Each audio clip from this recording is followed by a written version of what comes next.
नमस्कार, आप सभी का बहुत बहुत स्वागत है आरंभ क्लासेस में। मैं हूं नमन परसाई और आज हम पढ़ने वाले हैं उत्तर अमेरिका। दक्षिण अमेरिका हमने पढ़ लिया है, आज हम पढ़ने वाले हैं उत्तर अमेरिका। ये पार्ट 1 है।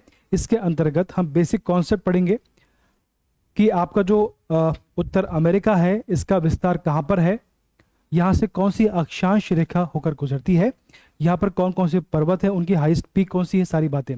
इसके बाद में हम सबको अलग अलग पढ़ेंगे कौन सा पर्वत कहाँ पर है, यानी कितने पर्वत हैं, कितनी नदियाँ हैं, कितने पहाड़ हैं, उनका निर्माण कैसे हुआ है, सारी बातें। आज हम पढ़ेंगे सिर्फ इंट्रो।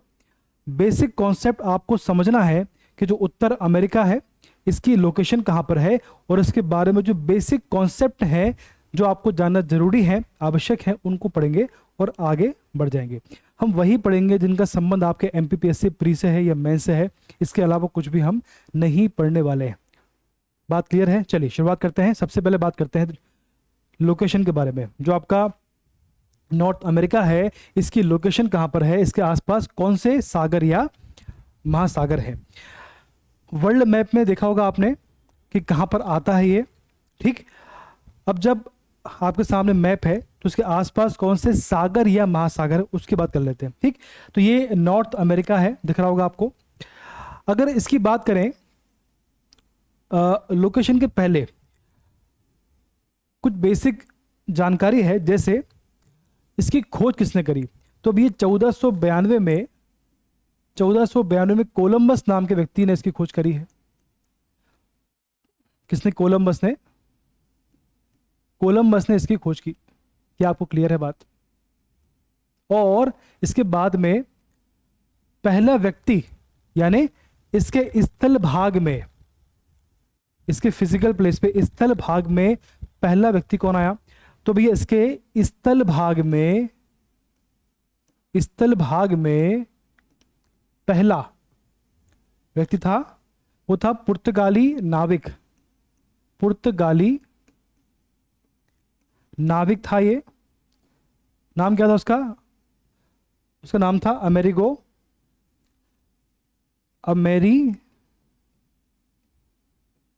वेस्पुक्की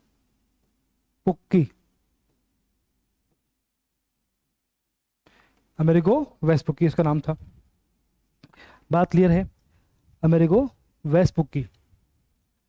तो भैया 1492 यानी 1492 में इसकी खोज होती है कोलंबस के द्वारा। और इसका पहला व्यक्ति जो उसके स्थल भाग में आया था वो था आपका पुर्तगाली नाविक अमेरिगो वेस्पुक्की। बात क्लियर है? ये इसके बेसिक जानकारी। अब बात करते हैं इसके आगे। देखिए समझिए बात को। आपका जो नॉर्थ अमेरिका है इसकी अगर बात की जाए तो ये आपका पश्चिम है, ये पूर्व है, और उत्तर नॉर्थ, और ये साउथ, ठीक। तो इसके अगर वेस्ट की बात की जाए, इसके पश्चिम की बात की जाए तो पश्चिम में यहां पर है पैसिफिक ओशियन। क्या है? प्रशांत महासागर। इसके दक्षिण में क्या है? इसके दक्षिण में भी प्रशांत महासागर है। बात क्लियर है? और इसकी अगर बात करें इसके पूर्व में, यानी इसके ईस्ट में क्या है? तो इसके ईस्ट में है अटलांटिक ओशियन। क्या है? अटलांटिक ओशियन, ठीक है। और इसके उत्तर की बात करें तो इसके नॉर्थ में क्या है? नॉर्थ में है आर्कटिक ओशियन। यानी जो नॉर्थ अमेरिका है इसके उत्तर में आर्कटिक ओशियन है, इसके दक्षिण में और इसके वेस्ट में पैसिफिक ओशियन है, और इसके ईस्ट में है अटलांटिक ओशियन। बात क्लियर है? अब इसका विस्तार कितने देशों में है? तो भैया 2 देशों में इसका विस्तार है। कनाडा, यानी इसके यूएसए में, नॉर्थ अमेरिका में कितने देश हैं? तो भैया इसमें 2 देश हैं, कनाडा और यूएसए। बात क्लियर है? कनाडा और यूएसए 2 इसमें देश हैं। इतना क्लियर है आपको? चलिए आगे बढ़ते हैं। अब देखिए देश, सिंपल क्वेश्चन है, कितने देश इसमें? देखो नॉर्थ अमेरिका में 2 देश हैं, कनाडा और यूएसए। अब देखो यूएसए यहां पर भी है, और इसके बाद में जो कनाडा है इसके उत्तर में, इसके उत्तर पश्चिम में यहां पर अलास्का आता है, ठीक। तो जो अलास्का है ये भी यूएसए का पार्ट है, ये भी यूएसए का पार्ट है। क्यों पार्ट है? क्योंकि इस साइड में अभी पढ़ेंगे हम लोग, इसके आगे है आपका यूएसएसआर, रशिया। इसके आगे पड़ता है एशिया यानी कि रशिया पड़ता है। रशिया पहले था यूएसएसआर। क्या था? यूएसएसआर। तो जो यूएसएसआर है उसने अलास्का को यूएसए को सेल किया था। यूएसएसआर ने अलास्का यूएसए को सेल किया था, उसको बेचा था। इसीलिए ये वाला जो पार्ट है वो बेसिकली यूएसए का पार्ट है। तो इसमें काफ़ी कंफ्यूजन हो जाता है कि जो कनाडा के पार्ट जो आगे जो एरिया है वो बेसिकली यूएसए का पार्ट है। किसका पार्ट है? यूएसए का। ठीक, तो भैया इसमें दो देश हैं, कनाडा और यूएसए। लेकिन जो कनाडा का उत्तर पश्चिमी भाग है वो बेसिकली यूएसए का पार्ट है। तो यूएसएसआर ने यूएसए को सेल किया था। ये आपको क्लियर है बात? चलिए आगे बढ़ जाते हैं। अब देखें जरा इसमें, अब देखें ये मैंने आपसे कहा कि जो कनाडा का उत्तर पश्चिमी भाग है यानी कि अलास्का, वो यूएसए का पार्ट है। ये क्लियर है आपको?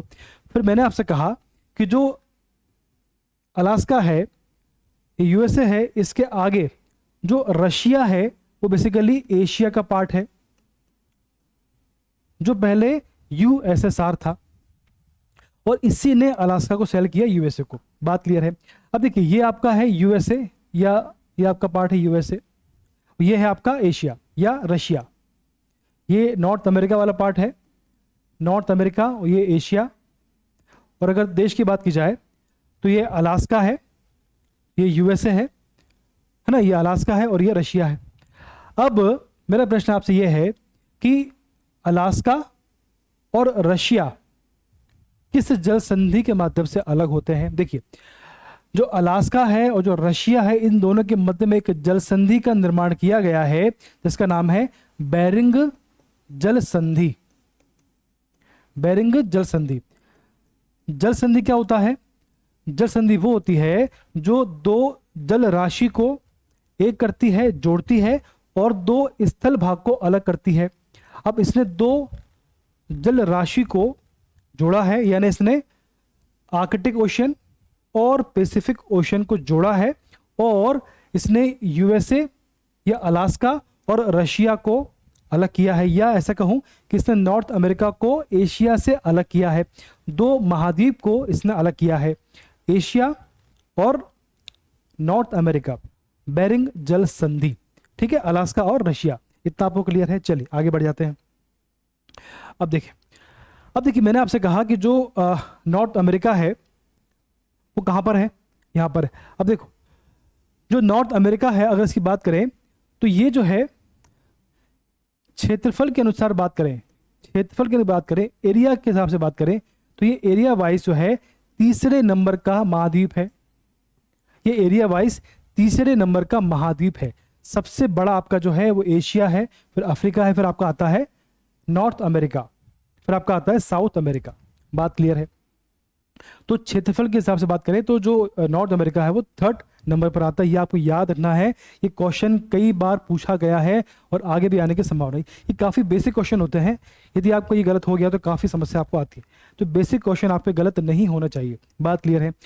अब अगर देश की बात करें तो भी देखो सबसे टॉप पर अगर हम बात करें कि क्षेत्रफल में सबसे बड़ा देश कौन सा है, तो आपका आंसर होगा रशिया टॉप पर है। ठीक, इसके बाद कौन सा आता है? इसके बाद आता है कनाडा, ये आपका कनाडा आ गया। इसके बाद में क्या आता है? इसके बाद आता है यूएसए। ठीक, तो देखो क्षेत्रफल के अनुसार रशिया सबसे बड़ा है, उसके बाद कनाडा आता है, उसके बाद आपका आता है यूएसए। ठीक, 1, 2 और 3। बात क्लियर है? कनाडा सेकंड नंबर पर आता है और यूएसए थर्ड नंबर पर आता है। ये बेसिक बातें हैं, आपको याद होना चाहिए। अब देखें जो कनाडा और यूएसए है, इन दोनों के मध्य से एक अक्षांश रेखा गुजरती है जिसका नाम है 49 डिग्री अक्षांश रेखा। ठीक, तो जो ऐसा कहें कि जो 49 डिग्री 49 डिग्री जो अक्षांश रेखा है वो यूएसए और कनाडा के मध्य में सीमा का निर्माण करती है। बात क्लियर है? और दो देशों के मध्य दो देशों के मध्य में आने वाली ये विश्व की सबसे लंबी अक्षांश रेखा है। ठीक, जो 49 डिग्री अक्षांश रेखा है, ये विश्व की सबसे लंबी, विश्व की सबसे, इसकी लंबाई तो वही है जो है, लेकिन यहां पर दो देशों के मध्य में ये विश्व में सर्वाधिक है, विश्व की सर्वाधिक लंबी ये सीमा रेखा है। बात क्लियर है? 49 डिग्री अक्षांश रेखा। क्वेश्चन ये भी आता है कि भैया यूएसए और कनाडा के मध्य में कौन सी अक्षांश रेखा आती है? आंसर होगा आपका 49 या 49 डिग्री अक्षांश रेखा। या 49 डिग्री अक्षांश रेखा किसको अलग करती है, ये किसके मध्य में सीमा बनाती है? तो आंसर होगा आपका यूएसए और कनाडा। क्लियर है बात? चलिए आगे बढ़ते हैं, बहुत सिंपल है ये। अब देखो जरा, मैंने आपसे कहा कि जो यूएसए और कनाडा है इनके मध्य में 49 डिग्री अक्षांश रेखा सीमा बनाती है। अब मैं आपसे बोल रहा हूं कि जो यूएसए और मैक्सिको है, यहां पर आपका यूएसए है, ठीक, और जो है मैक्सिको है यहाँ पे। अब मैं आपसे कह रहा हूं कि यूएसए और मैक्सिको के मध्य में एक नदी है जो इनके मध्य में सीमा का निर्माण करती है, उसका नाम है रियो ग्रांडे। क्या नाम इसका? नाम है रियो ग्रांडे। इसका नाम इसमें अलग लिखा है, एक मिनट, जो मेरे पास है ये नाम इसका रियो ग्रांडे। ठीक है, चलिए देखें तो रियो ग्रांडे,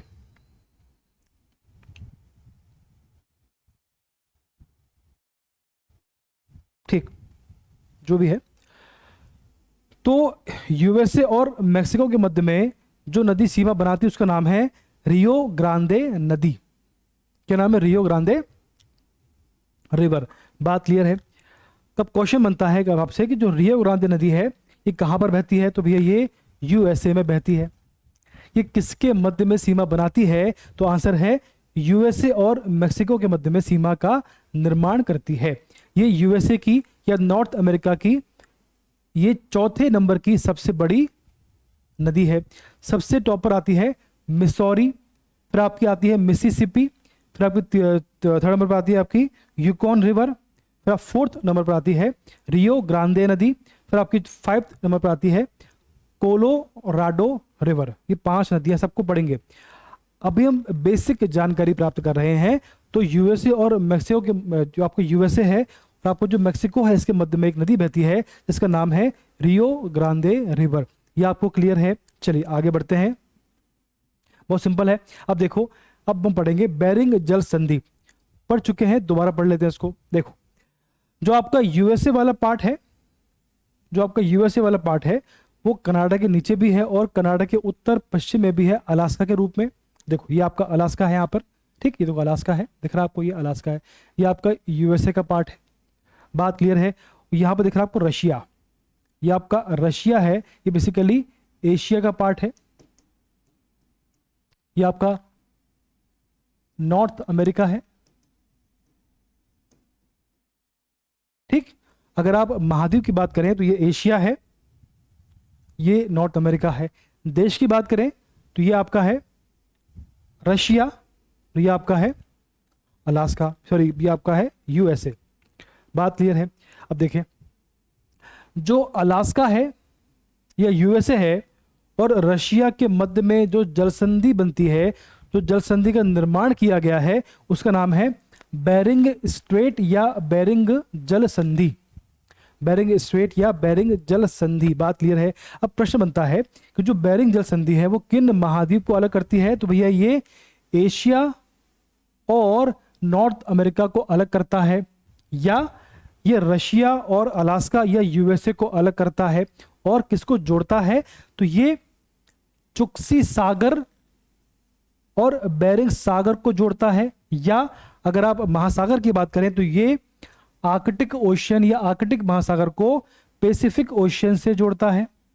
बात क्लियर है? जैसा क्वेश्चन वैसा आंसर, ठीक। जल संधि हमेशा स्थल भाग को अलग करती है और जल भाग को जोड़ती है, ठीक। तो ये चुक्सी सागर या आर्कटिक ओशियन, बेरिंग सागर या प्रशांत महासागर को जोड़ता है और एशिया को नॉर्थ अमेरिका से अलग करता है। बहुत बेसिक क्वेश्चन है, बेसिक आंसर है, आपको याद रखना है, इसमें कंफ्यूजन की बात इसमें नहीं होना चाहिए। चलिए अब देखिए रॉकी पर्वत की बात करते हैं। जो आपका रॉकी पर्वत है तो क्वेश्चन क्या बनता है कि जो रॉकी पर्वत है कहाँ पर आता है, साउथ अमेरिका या नॉर्थ अमेरिका। तो ये जो आपका रॉकी पर्वत है बेसिकली ये नॉर्थ अमेरिका में आता है। कहाँ आता है, नॉर्थ अमेरिका में। ये देखो आपका ये नॉर्थ अमेरिका में आता है, बात क्लियर है। तो नॉर्थ अमेरिका में कहाँ पर आता है, तो नॉर्थ अमेरिका में ये पश्चिमी भाग में यानी वेस्ट साइड में आता है। नॉर्थ अमेरिका के पश्चिमी साइड में या इसके वेस्ट पार्ट में आता है, ये क्लियर है। अब अगला प्रश्न बनता है कि इसका विस्तार कितने देशों में है, तो इसका विस्तार 2 देशों में इसका विस्तार है, कनाडा प्लस यूएसए में इसका विस्तार है। बात क्लियर है आपको। तो कनाडा और यूएसए में इसका विस्तार है। ये नॉर्थ अमेरिका के पश्चिम भाग में आता है और ये बेसिकली नॉर्थ अमेरिका में आता है। ये नॉर्थ अमेरिका की सबसे लंबी पर्वतमाला है, सबसे लंबी पर्वत श्रृंखला है, ये क्लियर है आपको। ठीक, तो भैया ये कनाडा यूएसए में आता है और ये नॉर्थ अमेरिका की सबसे लंबी पर्वतमाला है, ये क्लियर है। अब इसकी जो हाईएस्ट पीक की बात करें तो माउंट एल्बर्ट इसकी सबसे हाईएस्ट पीक है। अब देखते हैं आगे, समझते हैं जरा, देखो अब देखें जरा इसमें और डीप में जरा इसमें दिया हुआ है, देखें ये जो आपका रॉकी पर्वत है इसका विस्तार कहां पर है, इसका विस्तार यूएसए और कनाडा में इसका विस्तार है। ठीक, ये यूएसए के पश्चिम जो आपका नॉर्थ अमेरिका इसके पश्चिम भाग में आता है और यहाँ पे इसकी सबसे हाईएस्ट पीक है, सबसे ऊंची चोटी का नाम है माउंट एल्बर्ट। क्या नाम है, माउंट एल्बर्ट। इसकी हाइट है 4399।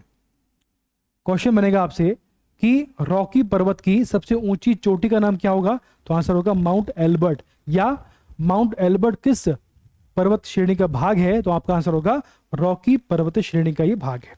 अब तो आपको क्लियर है। चलिए इसके बाद देखें, इसका विस्तार हो गया। इसके बाद देखें ये जो रॉकी पर्वत है यहां देखो, यहां से लेकर यहां तक देखो, दिख रहा है आपको ये पूरा। अब देखें ये जो रॉकी पर्वत है ये किस प्रकार का पर्वत है, तो ये मोड़दार या वलित पर्वत का एग्जाम्पल है।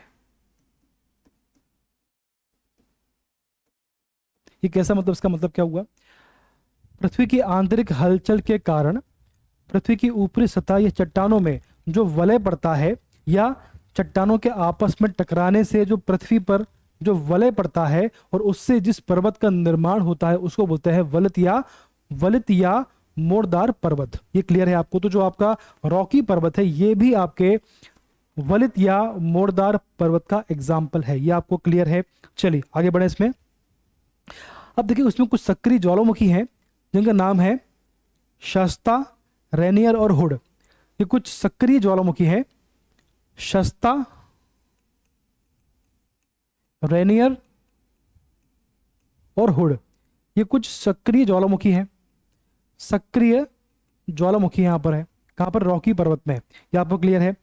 और उसके बाद माउंट एल्बर्ट, जो आपका माउंट एल्बर्ट है ये कहां पर है, क्वेश्चन बनता है कि जो माउंट एल्बर्ट जो हाईएस्ट पीक है ये किस देश में आती है, तो आपका आंसर होगा ये आती है यूएसए में।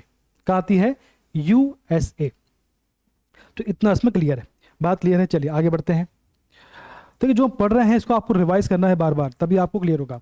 रॉकी पर्वत, माउंट एल्बर्ट, मोड़दार वलित का एग्जाम्पल, ठीक, नॉर्थ अमेरिका के पश्चिम में है, इतना आपको याद रखना है। चलिए इसके बाद अलास्का पर्वत श्रेणी है। देखो अलास्का जो पर्वत श्रेणी है वो रॉकी के ठीक ऊपर है, तो यहां तक आपका रॉकी पर्वत आता है इधर आपका, इसके बाद में आपका आता है अलास्का।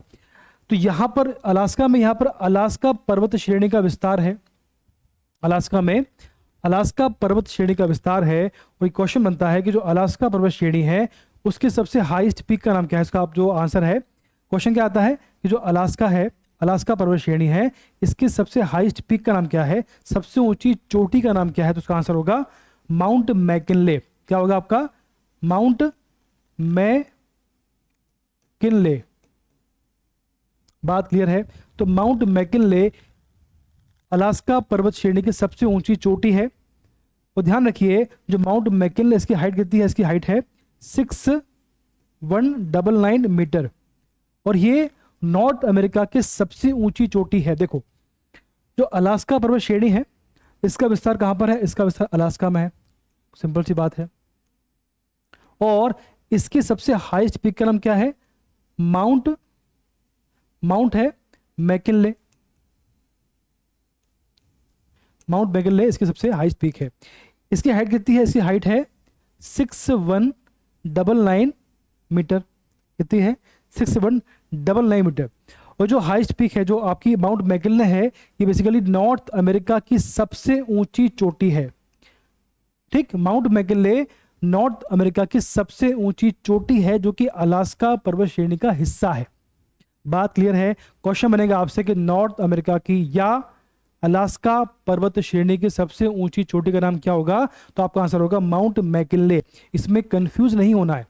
रॉकी पर्वत श्रेणी की सबसे ऊंची चोटी का नाम है माउंट एल्बर्ट, और यहां पर आपकी जो है माउंट मैकिनले है। बात क्लियर है? और जो माउंट मैकिनले है वो नॉर्थ अमेरिका की सबसे ऊंची चोटी है। इसका नाम अभी हाल ही में बदला गया है। इसका नाम इसे माउंट डेनाली भी इसे कहा जाता है। एक पर्वतारोही थे, उनके नाम पर इसका नामकरण किया गया है। लगभग 2015-16 की बात है। 15-16 में इसका नाम चेंज किया गया है। अब इसे माउंट डेनाली भी कहा जाता है। बात क्लियर है? तो ये नॉर्थ अमेरिका की सबसे ऊंची चोटी का नाम है माउंट मैकिनले, और इसे माउंट डेनाली भी कहा जाता है। ये अलास्का का पार्ट है। कहाँ आता है? अलास्का में आता है। इतना आपको क्लियर है? चलिए अब आगे बढ़ते हैं। देखें, इसके बाद आता है माउंट लोगान। देखो, जो आपका कनाडा है, तो जो कनाडा में पर्वत श्रेणी है, जो कनाडा में पर्वत है, उसकी सबसे हाईएस्ट पीक है जो कनाडा है आपका, जो कनाडा है, तो कनाडा में जो पर्वत श्रेणी है उसकी सबसे हाईएस्ट पीक का नाम है माउंट लोगान। क्या नाम है? Mount Logan. दिख रहा है आपको ये माउंट लोगान। इसकी हाइट है 5959 मीटर। इसकी हाइट क्या है? 5959 मीटर। ये जो है नॉर्थ अमेरिका की सेकंड हाईएस्ट, यानी माउंट मैकिनले के बाद इसी का नंबर आता है। नॉर्थ अमेरिका की सबसे ऊंची चोटी है, नॉर्थ अमेरिका की सबसे ऊंची चोटी है माउंट मैकिनले है, और सेकंड नंबर की चोटी जो है उसका नाम है माउंट लोगान। इसमें कंफ्यूजन आपको नहीं होना चाहिए। बात क्लियर है? चलिए, इसमें इतना ही है, आगे बढ़ते हैं। अब देखो जरा इसमें, देखें, अब देखें इसमें अब देखो अगला आपका है मेक्सिको का पठार। क्या है? मेक्सिको का पठार। देखो इसका जो निर्माण है, सबसे पहले देखिए लोकेशन। देखो, ये आपका यूएसए वाला पार्ट है, ये आपका है मेक्सिको वाला पार्ट। मैंने आपसे कहा था कि यूएसए और जो मेक्सिको है इसके मध्य में एक नदी बहती है जो इन दोनों की सीमा का निर्माण करती है। उसका नाम है रियो ग्रांडे नदी।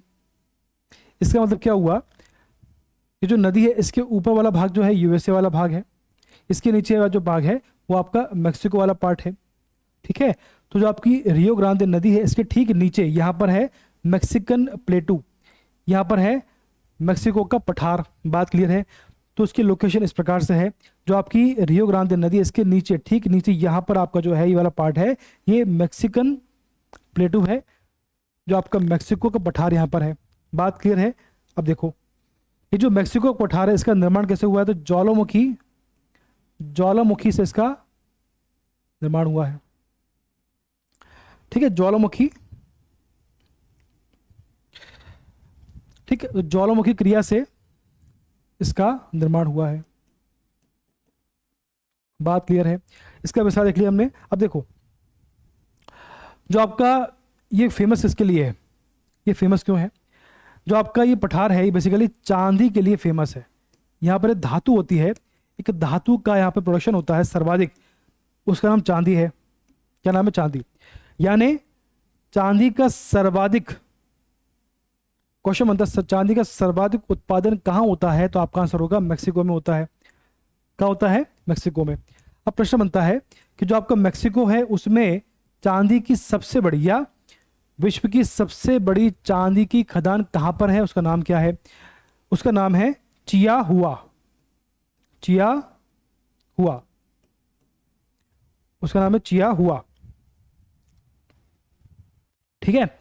ये बेसिकली चिया हुआ एक शहर है।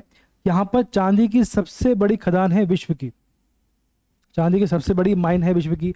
और यहीं से पूरे विश्व में चांदी सप्लाई, यानी यहीं से पूरे जो बाकी शहर हैं, देश, यहीं से निर्यात होता है। ठीक, यहाँ से एक्सपोर्ट होता है। तो बात क्लियर है। तो आपका जो मैक्सिकन प्लेटू है, इसका निर्माण यहाँ पर है, ये आपके जो यूएसए के नीचे वाले पार्ट में है।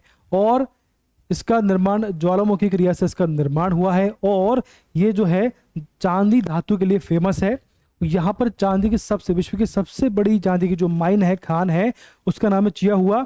और यहाँ पर सर्वाधिक चांदी का प्रोडक्शन होता है पूरे विश्व में। और यहीं से चांदी का निर्यात भी किया जाता है, यहीं से एक्सपोर्ट भी किया जाता है। इतना आपको क्लियर है। चल आगे बढ़ते हैं। अब इसके बाद देखें आप, हो गया आपका। अब देखें अगला आपके सामने आता है अपलेशियन पर्वत। कौन सा आता है? अपलेशियन पर्वत। देखें अब आपके सामने आएगा अपलेशियन।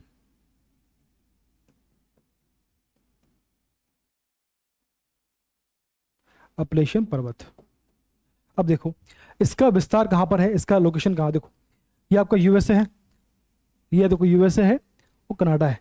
तो ये आपका जो पूर्वी यूएसए है, पूर्वी यूएसए और पूर्वी कनाडा, तो इस क्षेत्र में इसका विस्तार देखो, यहाँ से इसका यहाँ से शुरू होता है, यहाँ से लेकर यहाँ तक जो आपका पूर्वी यूएसए है वहाँ पर इसका विस्तार है। इसका जो मैक्सिमम पार्ट है वो यूएसए में आता है, कुछ पार्ट इसका कनाडा में आता है।